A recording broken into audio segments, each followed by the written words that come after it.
주님께서 민족들 사이의 분쟁을 판결하시고 원근 각처에 있는 열강 사이의 갈등을 해결하실 것이니 나라마다 칼을 쳐서 보습을 만들고 창을 쳐서 낫을 만들 것이며 나라와 나라가 칼을 들고 서로를 치지 않을 것이며 다시는 군사훈련도 하지 않을 것이다.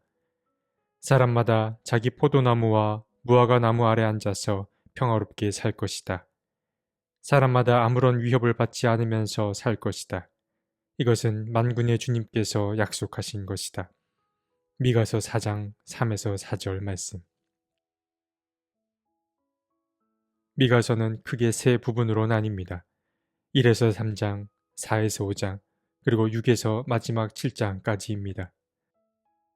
1에서 3장은 북이스라엘과 남유다에 임할 하나님의 심판 메시지를 다루었습니다.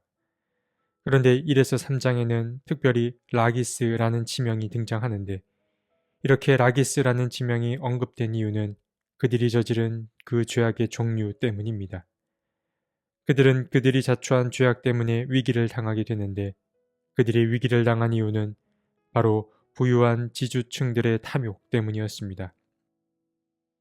라기스의 엘리트 출신의 압제자들은 힘없이 평범하게 사는 자들을 착취했습니다. 이들은 이러한 죄악 때문에 이웃민족으로부터 위협을 받고 고난을 당하였습니다. 그런데 놀랍게도 심판받는 자들 가운데는 지도자들, 지주들 뿐만 아니라 부패한 제사장이나 예언자들까지도 포함되어 있었습니다. 아주 심각한 위기 상황이 아닐 수 없습니다. 미가는 이렇게 부패해버린 이스라엘의 상황을 낱낱이 고발합니다. 통상 미가의 활동 시기와 이사야의 활동 시기는 겹치는 것으로 알려져 있습니다. 그런데 두 예언자들이 활동했던 이 활동 범위에는 차이가 있습니다. 먼저 이사야는 수도를 중심으로 활동한 인물이었습니다. 이러한 특성에 맞게 예루살렘 중심으로 일어난 일들을 그는 전했습니다. 그런데 미가는 이사야에 비해 그보다 변두리에 있는 사람들의 상황을 전하였는데 그의 정보 전달은 그저 보잘것없이 미약한 사람들의 그 상황을 중심으로 전달됐습니다. 이처럼 미가가 이사야와 전하는 내용에 차이가 있을 수밖에 없던 이유는 미가가 시골의 작은 마을 출신이었기 때문입니다. 이는 마치 누가복음의 저자인 누가의 시선과 많이 닮았다고 볼 수 있습니다. 이것이 대략적인 미가서 1에서 3장의 내용과 미가라는 예언자가 가진 배경입니다. 그런데 이러한 분위기가 4장에 들어서면 완전히 바뀌게 되는데 그 이유는 하나님의 회복 메시지 때문입니다. 4장에서 하나님은 다시 예루살렘의 회복을 예고하십니다. 하나님의 성전이 다시 세상의 중심이 되고 백성들은 평화를 누리게 될 것입니다. 그럼 이제 4장의 각 단락 이야기를 살펴보겠습니다. 먼저 4장의 이야기를 나누기에 앞서 미리 전제해야 할 것이 두 가지가 있습니다. 한 가지는 미가서 4에서 5장을 하나의 묶음으로 묶어서 보아야 한다라는 사실입니다. 왜 그러하냐면 4장과 5장의 구성이 정교하게 대칭을 이루기 때문입니다. 4장 1절에서 마지막 절인 13절까지의 내용이 5장 1절에서 마지막 절인 15절까지의 내용과 교묘하게 역순으로 쓰여 있기 때문입니다. 데칼코마니를 생각하시면 이해가 빠르실 겁니다.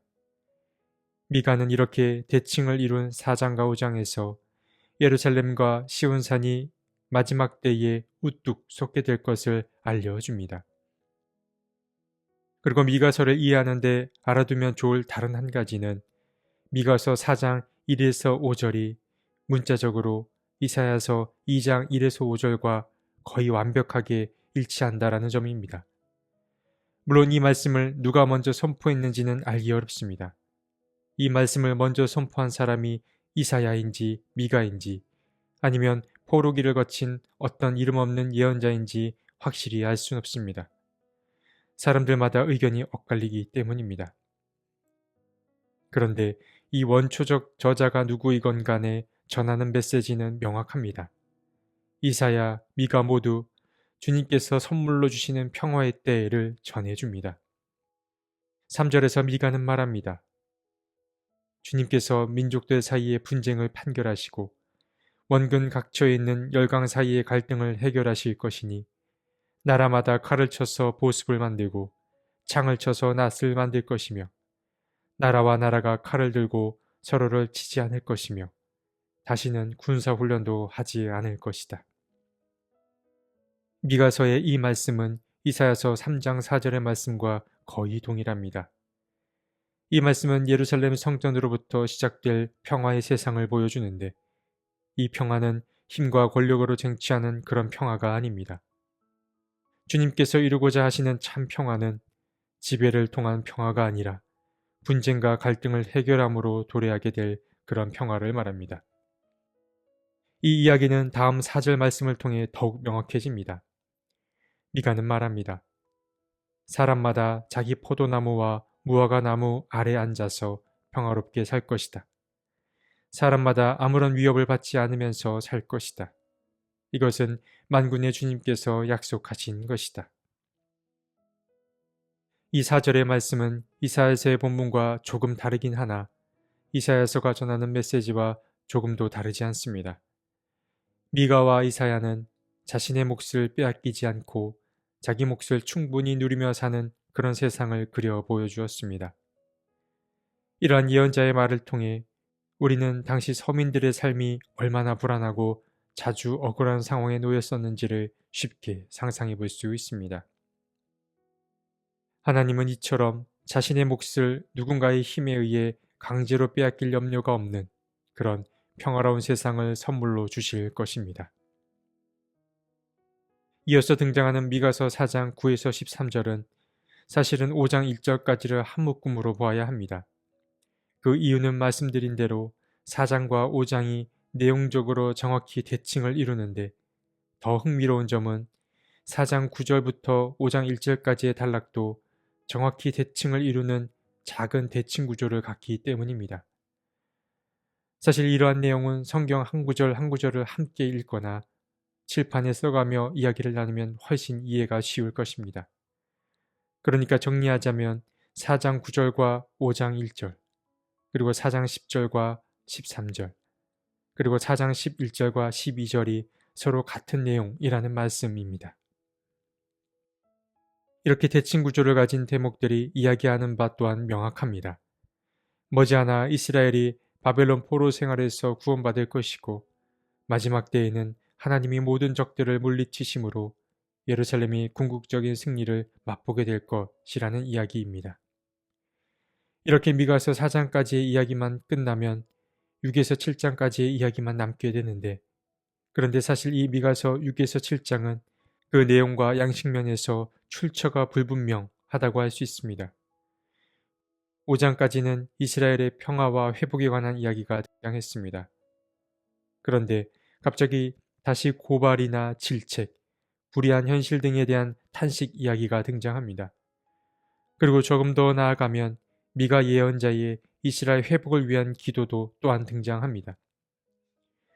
거의 모든 예언서들이 그러하듯이 이 미가서에도 미가의 예언뿐만 아니라 미가의 예언을 풀이하여 그때그때 형편에 맞게 편집한 다른 선포자들의 말들도 포함되어 있습니다. 7에서 9장이 반드시 그렇다라고 확신할 수는 없지만 충분히 상상해 볼 수 있습니다. 오늘 우리는 미가서 4장의 말씀을 나누었습니다. 아무래도 미가서 4장에서 가장 두드러진 메시지는 하나님이 평화를 이루는 그 방식이 아닐까 생각됩니다. 미가와 이사야가 동일하게 전하는 메시지는 예루살렘으로부터 시작될 평화의 세상입니다. 그런데 이 평화는 힘과 권력으로 쟁취하는 그런 평화가 아닙니다. 주님께서 이루실 평화는 지배가 아니라 분쟁과 갈등을 해결함으로 얻게 될 평화입니다. 주님은 이처럼 분쟁과 갈등이 있는 곳에 찾아가 사람들이 자기 몫을 빼앗기지 않고 자신의 몫을 충분히 누리며 사는 그런 세상을 원하셨습니다. 그리고 하나님은 그 일을 우리와 함께하길 바라고 계십니다. 하나님이 말씀하신 이 평화의 방법을 잊지 말아야겠습니다. 힘을 사용하지 않고 평화를 이루는 이 방법에는 많은 시간과 노력이 필요합니다. 그 일을 하는 사람에게는 특히나 인내심이 필요합니다. 조급하게 생각하지 말되 조금 우회하더라도 하나님의 방식으로 평화를 이루는 우리가 되었으면 좋겠습니다. 하나님, 우리가 평화의 일꾼이 되게 해 주십시오. 평화를 이루는 일은 많은 시간과 노력, 그리고 인내가 필요함을 알았습니다. 주님, 우리가 갈등과 분열이 있는 곳에 참된 평화를 이루는 자들이 되게 해 주십시오. 아멘.